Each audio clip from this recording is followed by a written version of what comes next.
Hello सबैलाई नमस्कार। म अर्जुन भुसाल। विगत 20 वर्ष अगाडिदेखि सम्पर्कविहीन आफ्नो छोरा, आफूले जन्माएको आफ्नो सन्तान, 9 महिनासम्म कोखमा राखेर यो सुन्दर संसारमा जन्म दिएको आफ्नो छोरा हराएको पीडा बोकेर सन्तान भेटिने आशामा अहिले उहाँ आमा हाम्रो चितवनको भरतपुर आइपुग्नु भएको छ। एउटा आमाका लागि सन्तान कति प्रिय चिज हो। त्यही सन्तान हराएको यतिका वर्ष हो। 2062 सालदेखि सम्पर्कविहीन छोराको केही हत्तो पत्तो छैन। 10-11 वर्षको भर्खरको बच्चा हरायो। कहाँ गयो, के गर्दैछ, कसो गर्दैछ केही थाहा छैन।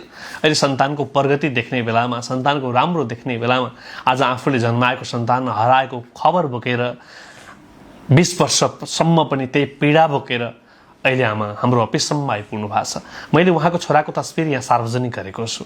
उहाँका बारेमा कसैलाई केही जानकारी छ, कुनै अवस्थामा उहाँ हुनुहुन्छ, कतै घरजम गरेर बस्नुभयो अथवा कुनै ठाउँमा अल्पत्र पर्नुभयो, कसैले अप्ठ्यारोमा पारिदियो, केही परिवारलाई थाहा छैन। यदि कसैलाई उनका बारेमा जानकारी छ भने खबर गरेर सहयोग गरिदिन आग्रह गर्छु। हजुर नमस्कार आमा। हजुरको शुभ नाम? मेरो नाम सुकमाया भण्डारी। सुकमाया भण्डारी। हजुर घर त पहिला लमजुङ हो, अहिले बसेको पार्वतीपुर। पार्वतीपुर, यही भरतपुर पार्वतीपुर। छोराको नाम वासुदेव भण्डारी। वासुदेव भण्डारी। कति वर्षको उमेरमा हराउनु भयो वासुदेव? वासुदेव अहिले 10 वर्षको उमेरमै हरा थियो।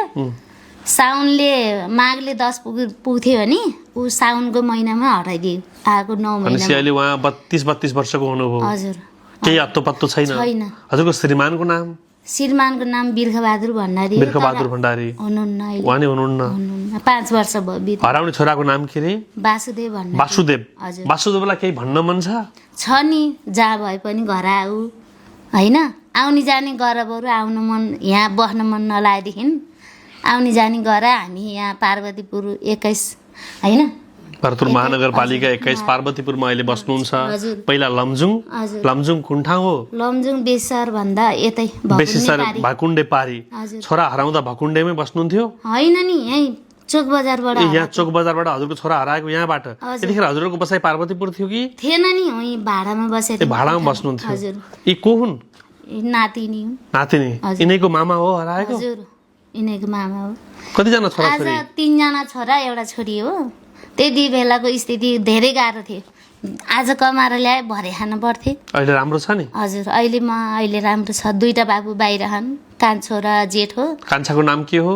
कान्छाको नाम मनोज भण्डारी। जेठाको नाम? जीवन भण्डारी हो। जीवन भण्डारी। यी छोरीको?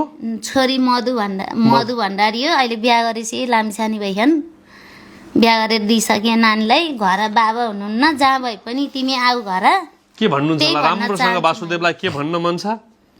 तिमी जहाँ भए पनि घर आऊ फर्केर बाबु। म तिम्रै आसमा धेरै बसी सुत्तर मलाई सम्झेर मन लाग्छ। आज आफूले जन्माएको सन्तान हराउँदा हरेक आमाको मन पुग्छ। एउटा आमा जसले जीवनभर दुःख गर्नुभयो, सङ्घर्ष गर्नुभयो, सन्तानकै लागि धेरै मेहनत गर्नुभयो। हिजो खाने अवस्था थिएन, दिनभरि कमायो, बेलुका त्यही खानुपर्ने, यत्रा बालबच्चा हुर्काउनु पर्ने, कति कठिनाइका बावजुद आज सङ्घर्ष गर्ने यस्ता आमाहरू समाजको भगवान हो। यस्ता भगवानहरूलाई किन यस्ता दुःख पर्छ? म अचम्म पर्छु। सायद उहाँहरूले के बिगाडिदिनु भयो, कसका लागि बिगाडिदिनु भयो? इमान इज्जतका साथ बाँच्नुभयो, आफ्नो इज्जतमा रहनुभयो, आफ्नो दुःख गर्नुभयो, आफूले जन्माएका सन्तानलाई एउटा बाटो देखाउनु भयो, पढाउनु भयो, सिकाउनु भयो, आफूले सकेको गर्नुभयो। सायद ठुल्ठुला बोर्डिङ पढाउने पैसा थिएन होला, तर सामान्य ठाउँमा भयो नि पढाउनु भयो।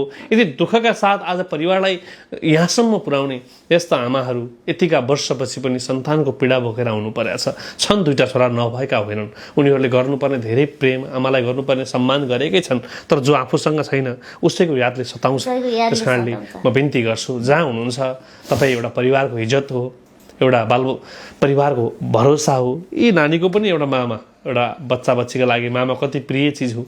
एउटा बहिनीका लागि माइती, एउटा दिदीका लागि एउटा माइतीमा आफ्नो भाइ दाइ हराउँदाको पीडा कति हुन्छ।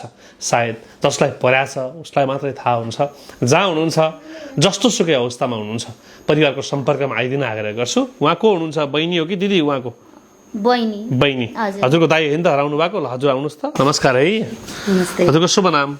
मधु भण्डारी। हजुरको दाइ होइन त? दाइ वासुदेव भण्डारी। केही भन्न मन छ दाइलाई? अब हराएको धेरै वर्ष भयो। अनि जहाँ भए आउनु, अब सानो बेलामा अब देखेको, अब त्यो अनुहार पनि अहिले अब देख्यो भने चिनिएला कि नचिनिएला, अब धेरै परिवर्तन पनि भइसक्यो। जहाँ भए पनि आइदिनु। देख्न मन छ?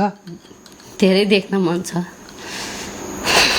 आज एउटा बहिनी, उहाँको पनि आफ्नो वैवाहिक जीवन, आफ्नो घर छ, आफ्नो परिवार छ, बच्चा सबैका लागि सङ्घर्ष गर्दै हुनुहुन्छ। तर आमा हरेक दिन आफ्नो छोरा सम्झेर रोइरहेको देख्दा एउटा छोरीको मन पनि भक्काने छ। उहाँलाई पनि त आफ्नो दाइ, तीन दाजुभाइ, सबै तीन दाजुभाइ नै देख्न पाएको भए कति आनन्द हुन्थ्यो भन्ने होला। त्यस कारण जहाँ हुनुहुन्छ वासुदेव भण्डारी, हजुर परिवारको इज्जत हो, एउटा परिवारको भरोसा हो। जस्तोसुकै अवस्थामा पनि सम्पर्कमा आउनुहोस्।